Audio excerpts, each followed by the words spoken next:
So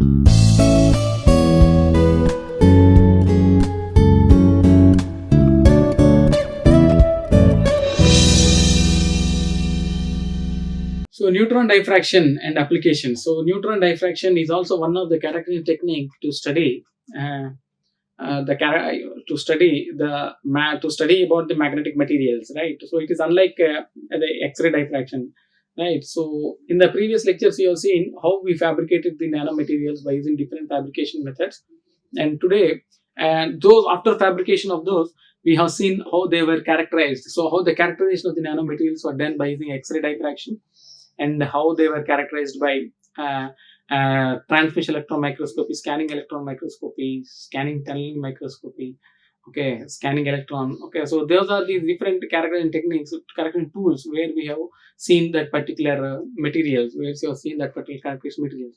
So in today's lecture, we will see what is neutron diffraction, what are the applications of this neutron diffraction. Right, neutron diffraction is also, as we also told, that it is one of the characterizing tool to characterize the magnetic materials. It is unlike the X-ray diffraction.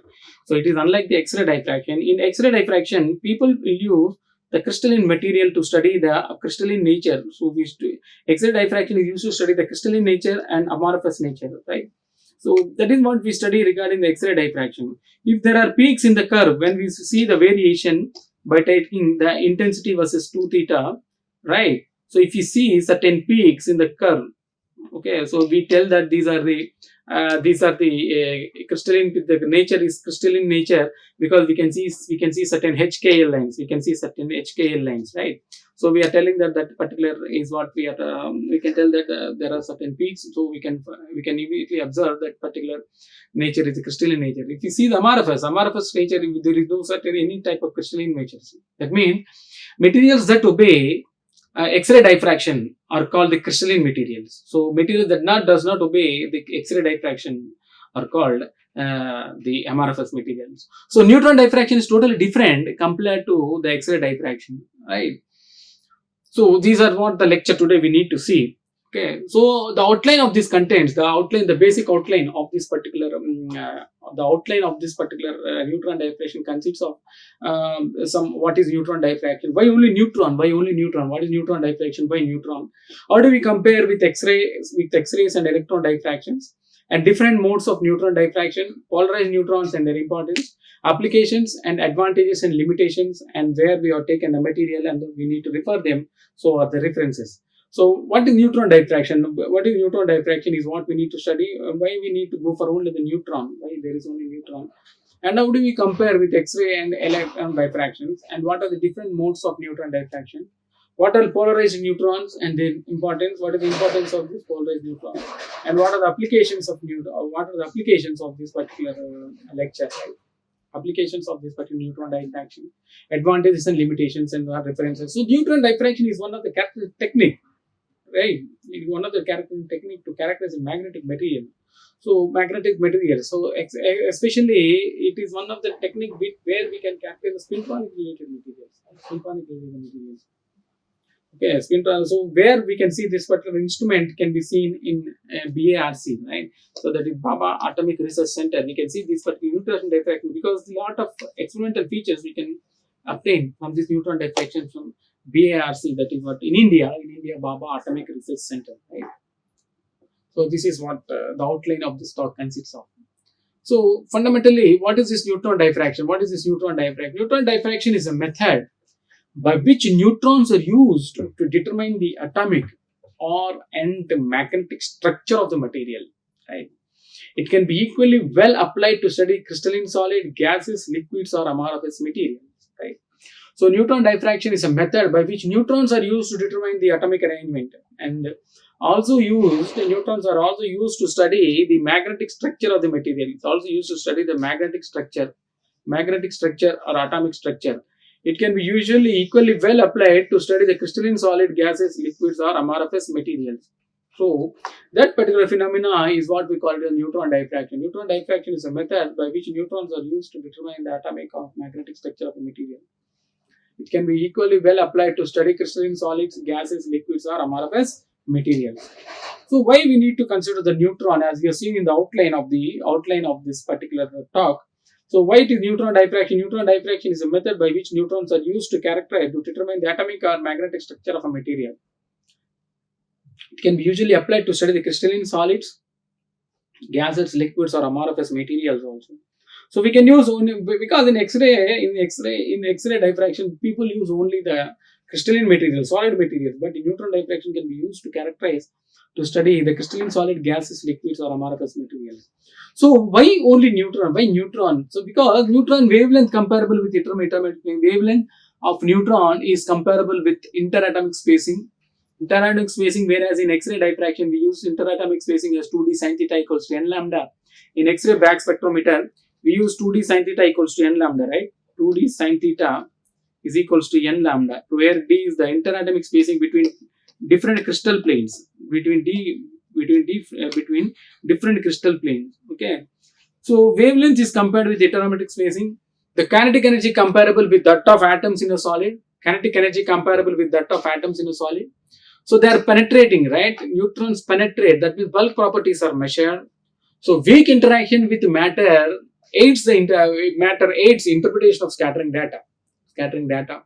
And isotopic sensitivity allows contrast variation. So making a neutron magnetic moment couples to B magnetic field, that is neutron sees an unpaired electron spins. Neutron sees some unpaired electron spins. This is a fundamental property in neutron. Why we need to go for neutron diffraction is neutron magnetic moment couples to B magnetic field.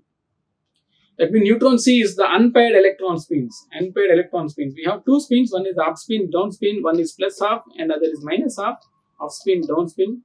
Where we use this particular techniques in conductivity measurements like GMI and GMR devices, giant magnetoimpedance and giant magnetoresistive materials. Right. So the fundamental parameters where we need to study by neutron is the mass. Mass is taken as 1.67 into 10 power minus 27 kg. The charge is 0 and spin is half, and the magnetic moment is 1.91 Bohr neutrons, that is mu n. And mean lifetime is 15 minutes. So 15 minutes. That's why neutron is comparable with interatomic spacing, kinetic energy comparable with that of atoms in a solid. So penetrating bulk properties are measured, weak interaction with matter aids interpretation of scattering data, isotopic sensitivity allows contract variation. Neutron magnetic moment couples to B, that is neutron sees some unpaired electron spins. Okay, so that is what the fundamental use we need to use why neutron is. So what are the different modes of neutron scattering? So there are different modes of neutron scattering. First one is the nuclear scattering, another is the magnetic scattering. In nuclear scattering involves interaction of neutron with a point-like object. So the nucleus, so the scattering is isotropic, right? So nuclear scattering involves interaction of neutron with a point-like, that is much smaller than the wavelength object, right? Much point-like object. So point-like object in the sense it's the wavelength is much smaller, right? Smaller. And that the nucleus. So the nucleus, so the scattering is isotropic. It's not anisotropic, it's isotropic, right? And we have other one is the magnetic scattering. Involves interaction of neutron with the extended atomic electron distribution. So the form factor is more like than that we see in X-ray diffraction. And it falls quite rapidly with the angle. It falls quite rapidly with the angle. That's why magnetic scattering. Nuclear scattering and magnetic scattering is different modes of neutron scattering, important modes of neutron scattering. So in nuclear scattering involves interaction of neutron with point-like object. That means point-like object in the sense the wavelength, the neutron, the point of the dimension is it is very much less than smaller than the wavelength, right? So the dimension is very much the scattering loss or scattering path is very much smaller than the wavelength. So the nucleus, the nucleus, so it is the scattering is isotropic, right? Whereas in magnetic scattering, it involves interaction of neutron with the extended atomic electron distribution. So the form factor is more like than that seen for X-ray diffraction, and it falls quite rapidly with the angle, right? So the magnetic scattering length is comparable to the neutron scattering length. So the magnetic scattering length is comparable to the nuclear scattering length. So we need not understand a lot of physics behind it. This means that the magnetic and nuclear signals have comparable strengths. The magnetic scattering length is comparable to the nuclear scattering length. So this means that magnetic and nuclear signals have comparable strengths. strengths. So these are the different modes of neutron scattering. So nuclear scattering and magnetic scattering. So these are the very important different modes in neutron scattering. Right. In nuclear scattering, the wavelength is compared. The wavelength is very small, a bit smaller than the wavelength, right? So that's why the nucleus. So the nucleus is isotropic. Isotropic means anisotropic means different directions. Whereas isotropic unidirectional, right? So whereas in case of magnetic scattering, this involves the form factor is more likely than seen for X-ray diffraction. So the angle between the scattering angle is very less. Okay, so that means the less scattering angle can be observed. Whereas in magnetic interactions, at the same time, the magnetic scattering length, because it scatters, right? So the scattering length is somewhat comparable with the nuclear scattering length. That means the magnetic and nuclear signals have comparable lengths. So these are the different modes. So what is the importance of studying neutron diffraction? This here is nuclear neutron scattering. So elastic neutron scattering. So there is a different diffraction for crystal structure, whereas here we have elastic neutron scattering. Inelastic neutron scattering, there is excitons, phonons, excitons. So excitons are used, I mean phonons. The diffraction we use crystal structure, whereas inelastic neutron scattering and the excitons or the phonons are used to study the neutron scattering. Because neutron scattering, because neutron scattering and nuclear scattering and magnetic scattering are two different modes, right? So nuclear neutron scattering is one mode, and other is magnetic neutron scattering. So in magnetic neutron scattering, elastic neutron scattering, diffraction, that is spin structure, right? So where we have ferromagnetic, antiferromagnetic, magnetic moment direction of the spins. In elastic neutron scattering, we have excitons called magnons, right? Magnons and phonons.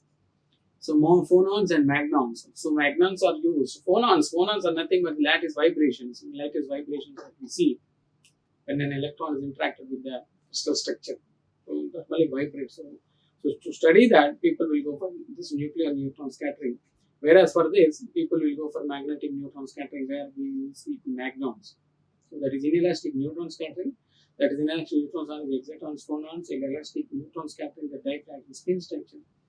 The spin structure, in the sense, we have ferromagnetic, antiferromagnetic material, right? So where we can see the magnetic moment and directions of the spins.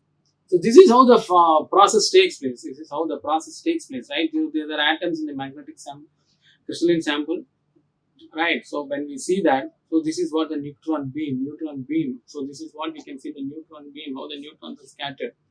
So neutrons scattered. This is what the research reactor, where we can see that. So this is what the neutron scatters. Unlike in XRD, what we do in XRD, we put a sample. Somewhere like this between, and we allow some X-rays to pass, and this X-rays scatter. Okay, by using scattering angle. So that is what we see in X-ray diffraction. Whereas in new process, we see here this is the case. Okay. So this is a model by using where we can see the neutron scattering can be done. So it's a energy momentum vector, that is h bar k, and energy quantization h bar k square by 2mn. So measures the number of scattered neutrons as a function of q and omega. So the resultant is a scattering function s of q comma omega. Okay, that depends on the properties of the sample. All we need to do is to operate a neutron beam with wavelength vector k0 and measure the intensity of neutrons with a scattered wave vector k. So k h bar k is a momentum we write in a quantum mechanical phenomena, p equals to h bar k, right? H bar k, which is a quantum mechanical phenomena, and k0 is a wave vector. Of course, it's a neutron beam with wave vector k0, and measure the intensity of neutrons is scattered with wave vector k cap. Okay, so that is what the physics we have. So h q cap equal to h into q is a combination of wave vector k0 and k. K is a neutron scattered with wave vector k, and neutron beam wave vector k0. So h omega is equals to E minus E0. Omega is the frequency, and E minus E0 is the energy. E minus E0 is the energy before the sample interaction and after the sample interaction. So that's what we see here, E0 here, and we have E capital. So this is what the interaction we see. Okay. So how to distinguish between magnetic and neutron scattering? So there are both temperature dependence. Magnetic black peak vanishes above the magnetic ordering temperature. The magnetic form factor decreases with Q, and the neutrons are polarized. Right? So this is what we can distinguish between the magnetic scattering and the nuclear neutron scattering. Temperature dependence, magnetic Bragg speed vanishes above the magnetic ordinary temperature. Magnetic form factor decreases with few polarized neutrons. So how the spin polarized neutron takes place? So if we want to investigate a thin film by using spin polarized neutron diffraction technique, then we have to use the polarized neutron reflectometer. Right? Where we can see the different forms of spin up and spin down. Okay, different forms of spin up and spin down. So the spin up and spin down can be calculated by using some gyro-magnetic ratio phenomena. So that is what we are telling. If you want to investigate the thin film via this method, then we have to use polarized neutron reflectometer. So individual neutron has spin half and angular momentum as plus or minus h by 2. If you apply an external field along the quantization axis, there are only two possible orientations of neutron: parallel or anti-parallel to the field. One is parallel, this is what the parallel, and anti-parallel to the field. Parallel spin, anti-parallel spin, right? So these are the only two cases where we can see the orientation. There are only two possible orientation of neutrons because neutron spin, right? Neutron spin. So that is what parallel or anti-parallel spin to the field. So that is what that particular thing spinning takes like this. So that is if you apply an external field quantization, there are only two possible orientations: neutrons parallel and anti-parallel to the field. The polarization can be expressed in a scalar form as P equals to n plus minus n minus by P, which is nothing but a polarization vector, so which is related to the spintronic material, spintronic devices, right? Where we use the polarization factor, spin polarization, right? Spin polarization. So here n plus and n minus are the number of spin up and spin down neutrons respectively, and they can be expressed as P equals to f minus 1 by f plus 1. So where f equals to n plus by n minus, called the flipping ratio, and this is a measurable and scattering experiment. So flipping ratio, and this is a measurable quantity in scattering experiment. So we have this n plus and n minus. N plus minus n minus can be written as f minus 1 and divided by f plus 1. So it's called flipping ratio, and this is a measurable quantity in scattering experiment. So how the production of spin polarized neutron takes? So the method is used to produce a spin polarized neutron is used to use a neutron spin filter. A spin polarized 3 helium gas absorbs neutron through the reaction. N plus 3 He gives, so the reaction proceeds via states as equals to 0. Here the absorption cross section for anti-parallel spin is much greater than that of a parallel spin, right? So magnetic scattering of a spin polarized neutrons, the most ambiguous method to discriminate between the nuclear and nuclear scattering is to keep track of the spin state of the neutron before and after the scattering event, right? So this is what the magnetic scattering of spin polarized neutron. The most unambiguous method to discriminate between the nuclear and magnetic nuclear scattering is to keep track of the spin state of the neutron before and after the scattering event. So what is the spin flip and non-spin flip scattering? At any reasonable temperature, field nuclear moments are oriented randomly at each side of a material.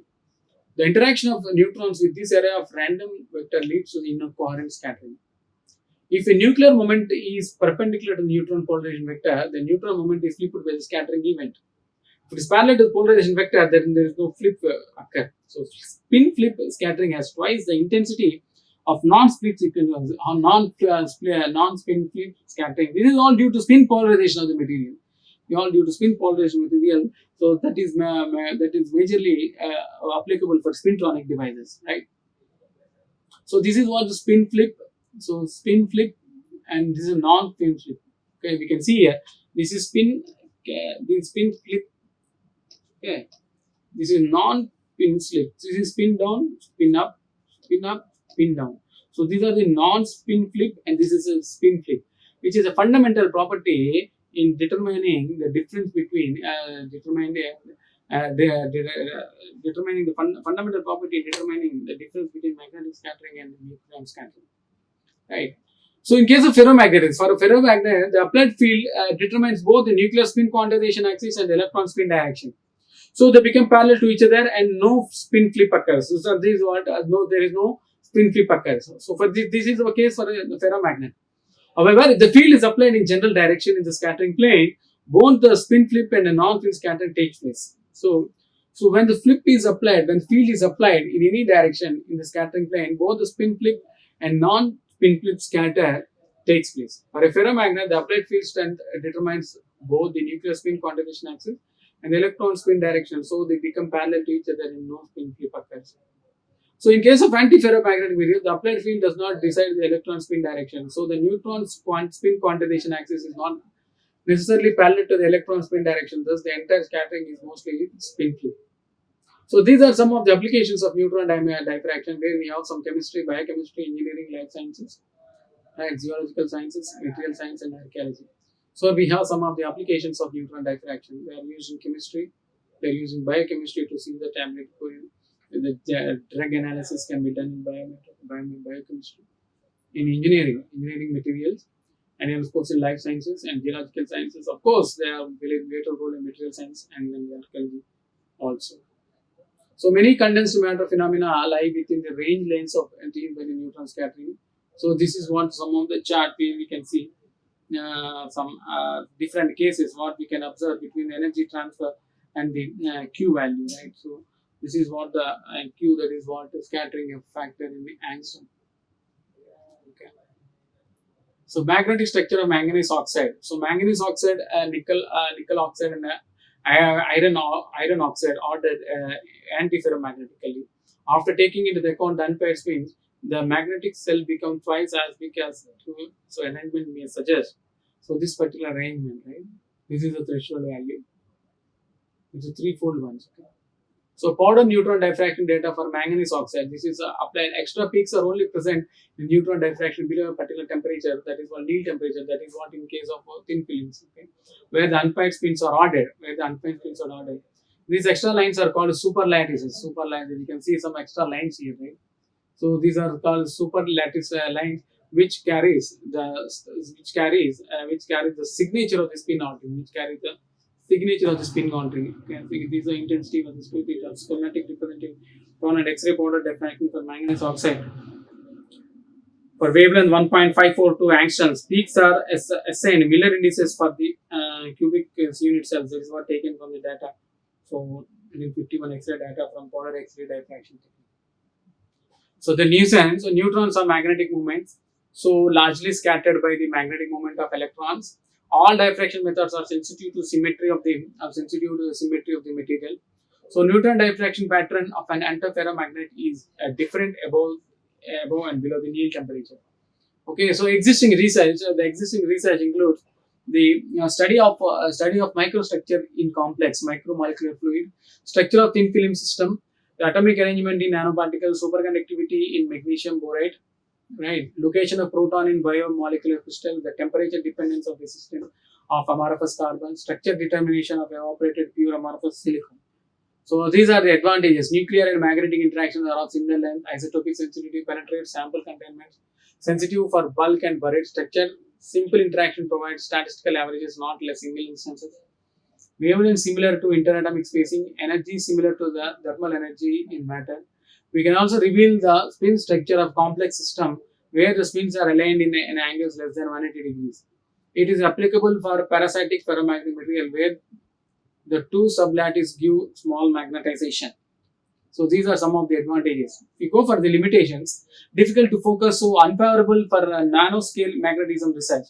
So difficult to focus, right? So these are not that much supportive for nanoscale magnetism research. But polarized neutron reflectometry can be used for thin films. Okay, polarized neutron reflectometry can be used to study for thin films. So that means we can see what are the walls, the Neal walls, or what domain walls or mean walls. So figure of merit is defined by the product of respective atomic interaction from section. The available incident flux and square of the magnetic contrast. Due to small incident flux, the figure of merit is less for small sample area. Availability of neutron is very difficult because we need nuclear fission reaction. If the spin axis are normal to the plane of reflection, then no magnetic scattering takes place. Only nuclear magnetic scattering will be there. So these are the new challenges for magnetic neutron scattering. These are the spin walls. This is the exchange bias, which causes exchange interaction. That is what a spin orbit interaction can be used. We can tell spin orbit interaction. And we have magnetic thin films dimensionality effects, right? So this is our exchange coupling, exchange springs. Okay, so these are the ferromagnetic semiconductors, iron, platinum, and gallium arsenide. And these are the later structures. These are the later structures. So these are the new challenges for magnetic neutron scattering. Spin wall nanostructure. Spin wall nanostructure. So this is very, very important magnetic nanostructure to characterize it. So these are the references. People, we have used the BD Kaliti and GD Gram so to understand what is this magnetic material. Magnetic materials when you call ES Paulding. Applications of neutron scattering by the Roger Pin. So magnetic neutron spin, pre-folded neutron, Max Planck Institute for Solid State Research. Okay, so these are some of the references what we have seen to study the above information. So this is a very good book, Neutron Scattering in Solid State Literature by Andrew from Oxford University. And at the same time, to understand the fundamentals of magnetic materials, we need to study magnetic materials by Kaliti and GD Gram, which is a very, very important, fundamentally oriented book. Of course, Paulding and all these are the references materials what we have used to study about the neutron diffraction techniques. Thank you for that. Like, share and subscribe. Hit the bell icon for more updates.